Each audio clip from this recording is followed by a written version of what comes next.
कभी कभी तारीख की सबसे बड़ी कामयाबियां पता है कहां से आती हैं? एक छोटी सी गलती से। जी हां, और आज हम एक ऐसी ही कहानी पर बात करेंगे, पेनिसिलिन की कहानी। एक ऐसी दरियाफ्त जिसने तिब्ब की दुनिया को हमेशा के लिए बदल कर रख दिया।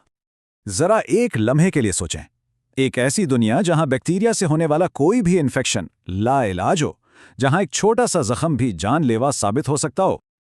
और ये कोई ख्याली मंजर नहीं है। आज से सिर्फ 100-125 साल पहले ये एक खौफनाक हकीकत थी और इसका कोई मौसर इलाज मौजूद नहीं था। लेकिन फिर एक साइंसदान सामने आया जिसके तजस्सुस ने सब कुछ बदल दिया। उसका नाम था sir Alexander Fleming. Alexander Fleming का सफ़र स्कॉटलैंड के एक छोटे से गांव से शुरू हुआ। मेडिकल साइंस की तालीम हासिल करने के बाद वो लंदन के मशहूर सेंट मैरीज हॉस्पिटल पहुंचे, जहां उनकी तहकीक एक ऐसी दरियाफ्त की बुनियाद रखने वाली थी जिसका किसी ने तसव्वुर भी नहीं किया था। तो फ्लेमिंग की कामयाबी का राज क्या था? सिर्फ मेहनत? नहीं, वो बहुत ही ज्यादा मुतजस्सिस थे। मतलब उनमें एक खास बात थी, वो उन चीजों को भी देख लेते थे जिन्हें बाकी लोग नजरअंदाज कर देते। और यही खूबी, यही गहरी नजर आगे चलकर दुनिया के लिए एक नेमत साबित हुई। तो अब कहानी के इस हिस्से की तरफ आते हैं जहां एक छोटी सी लापरवाही, एक भूला हुआ तजर्बा तारीख की सबसे बड़ी तिब्बी दरियाफ्तों में से एक का बायस बना।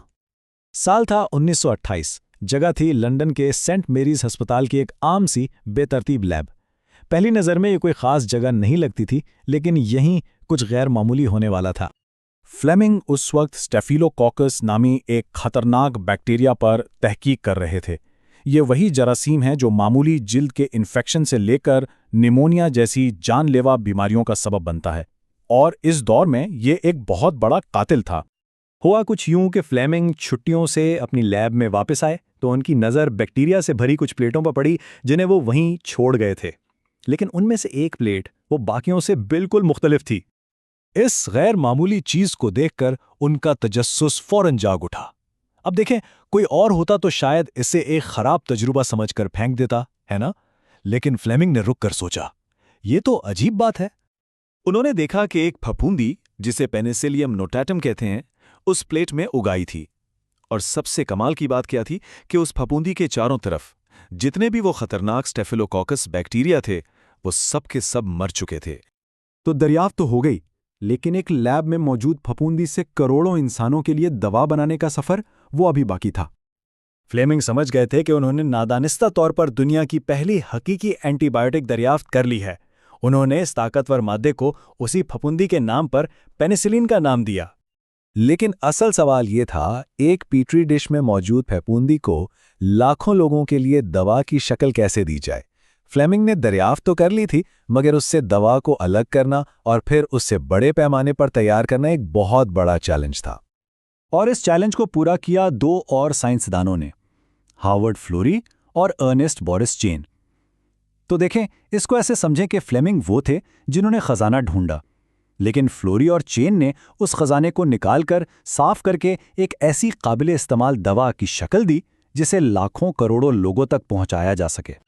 फ्लेमिंग की ये दरियाफ्त सिर्फ एक दवा नहीं थी, ये इन्फेक्शन के खिलाफ इंसान की जंग में एक बिल्कुल नए दौर का आगाज था। उनकी इस इनकलाबी खिदमत के एतराफ़ में 1945 में साइंस के सबसे बड़े एजाज़ यानी तिब्ब के नोबेल इनाम से अलेक्जेंडर फ्लेमिंग, हार्वर्ड फ्लोरी और अर्नेस्ट बोरिस चेन तीनों को मुश्तरका तौर पर नवाजा गया। पेनिसिलिन ने जंगों में जख्मी सिपाहियों से लेकर आम शहरियों तक अनगिनत लोगों को मौत के मुंह में जाने से बचाया। इसने सर्जरी को पहले से कहीं ज्यादा महफूज बना दिया और इंसानी तारीख का रुख ही बदल दिया।